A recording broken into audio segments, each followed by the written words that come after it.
Bienvenue sur TechWatch, votre rendez-vous quotidien pour les actualités du monde de la technologie et de l'informatique. Aujourd'hui, le 17 octobre 2025, nous allons explorer les informations importantes du jour. Tout d'abord, parlons de la fin du support de Windows 10. Microsoft a mis un terme à son soutien pour ce système d'exploitation. Les utilisateurs ne bénéficieront plus de mises à jour de sécurité ni d'assistance technique.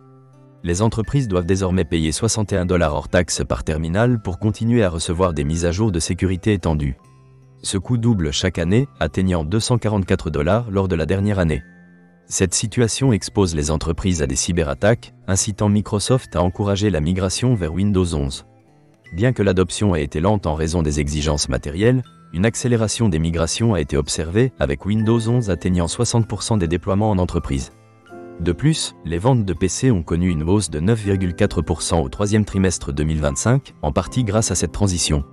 Dans le domaine de l'intelligence artificielle, Google s'apprête à lancer son modèle Gemini 3.0 Pro. Cette avancée promet d'importantes améliorations dans la génération de code et le traitement multimodal. Ce modèle sera capable d'analyser des documents volumineux, avec une annonce officielle prévue d'ici la fin octobre. Parallèlement, Anthropic a dévoilé son modèle Claude IQ 4.5, qui améliore les performances dans des tâches de codage. Ce modèle est proposé à un tarif plus compétitif que son prédécesseur, ce qui pourrait séduire de nombreux développeurs. En matière de cybersécurité, F5 Networks a récemment subi une cyberattaque sophistiquée, entraînant le vol de code source et d'informations sur des vulnérabilités. L'agence américaine de cybersécurité a averti les utilisateurs de la nécessité de mettre à jour leur système pour éviter des compromissions. De son côté, Jaguar Land Rover a redémarré sa production après une cyberattaque qui a interrompu ses opérations pendant plus d'un mois, entraînant des pertes financières.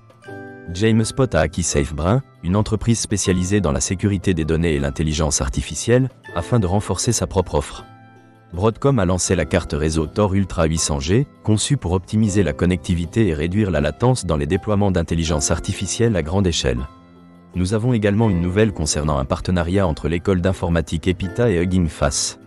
Ce partenariat vise à offrir aux étudiants un accès à des ressources d'intelligence artificielle open source, enrichissant ainsi leur formation. Enfin, Tandberg Data fait son retour en Europe après une faillite, grâce à Eupar qui devient son importateur exclusif. L'entreprise se concentre sur la technologie RDX pour répondre à une demande croissante. Oracle, quant à lui, a présenté de nouveaux agents d'intelligence artificielle pour sa suite d'applications Fusion, renforçant ainsi son engagement envers l'intelligence artificielle. Ces nouvelles illustrent les évolutions rapides du secteur technologique, avec des avancées dans l'intelligence artificielle, la cybersécurité et les infrastructures réseau.